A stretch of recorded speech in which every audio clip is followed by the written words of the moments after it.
excellent spot, and 12 rockets in the RPG. They're going to build on pre-built structure over there.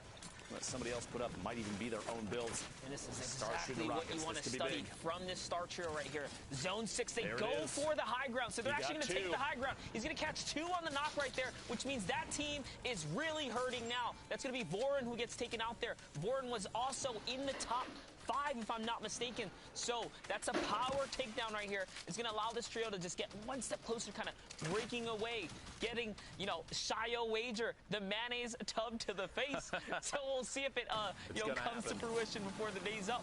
Mitro staying a little bit towards the back, keep throwing down those RPGs at players that are rotating, or the builds to see if we can get drops on people. Mitro pick it up. There's those 2 elims of the feed, so he did secure both of them. That puts the entire trio at 6 total right now, 17 points. And we're looking at placement now, top 15 trios remaining. Only 29 players, though, as the elimination feed is starting to light up across the board. These are the zones that really cut the player count down as people are moving, especially when you have one of, if not the best trio on Ultimate High Ground with an RPG. Are you kidding me? But they are in the best spot. Remember, it still hurts to hold high ground from Zone 6 so early. They're going to be forced to jump down soon if they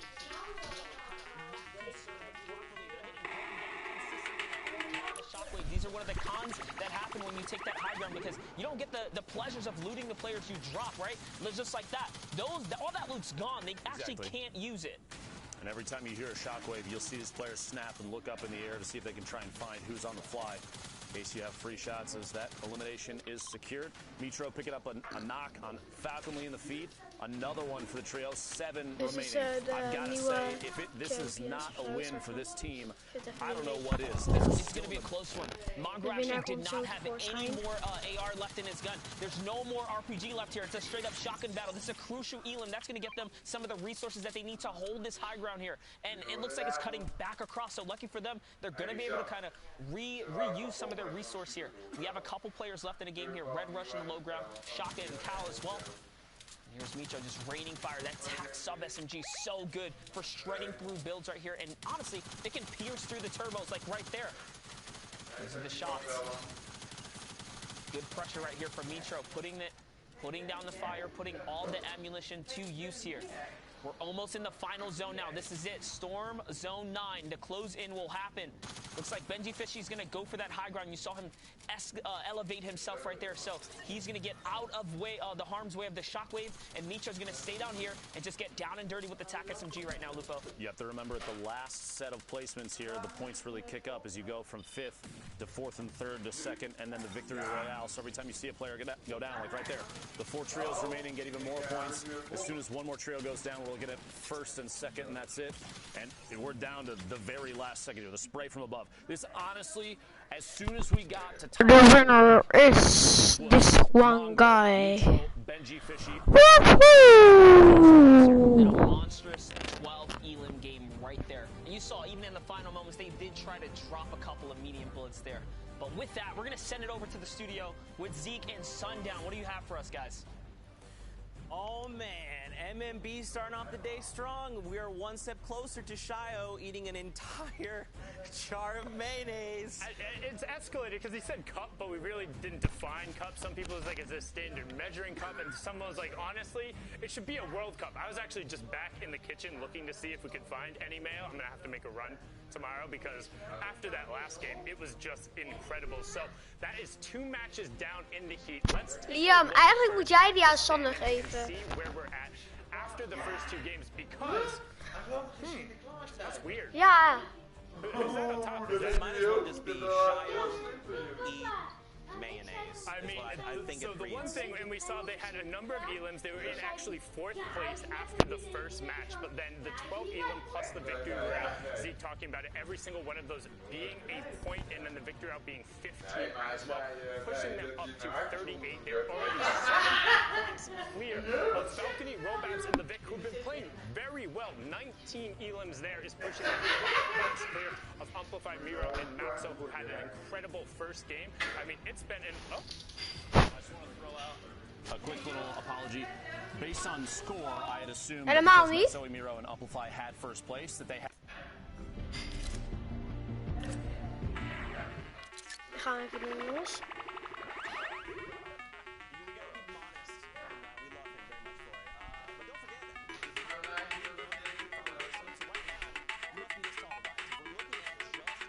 is makkelijk.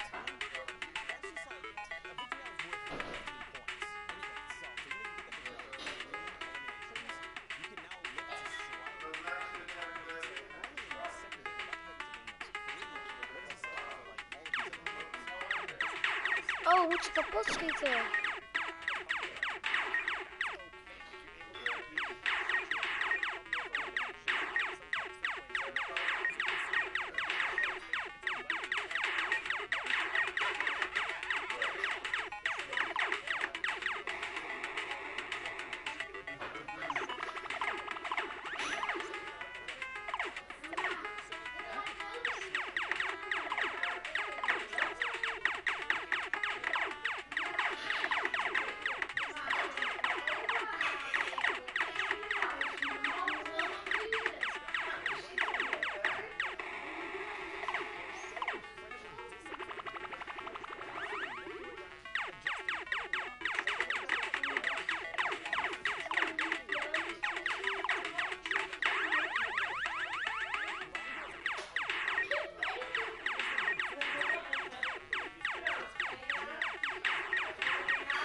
Oucha.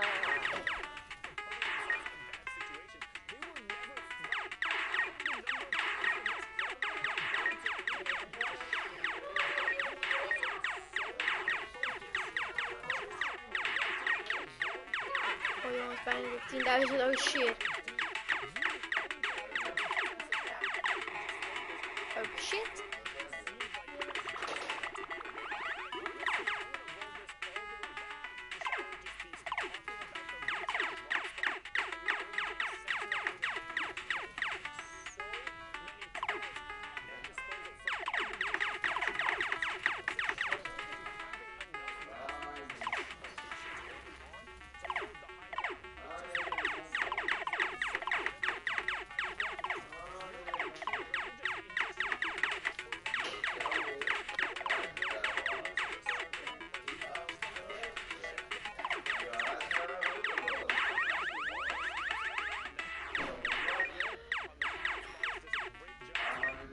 Jongens, dat was wel even vet.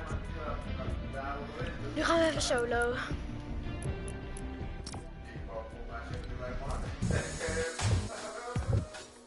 Dus ik zie jullie zo bij de volgende.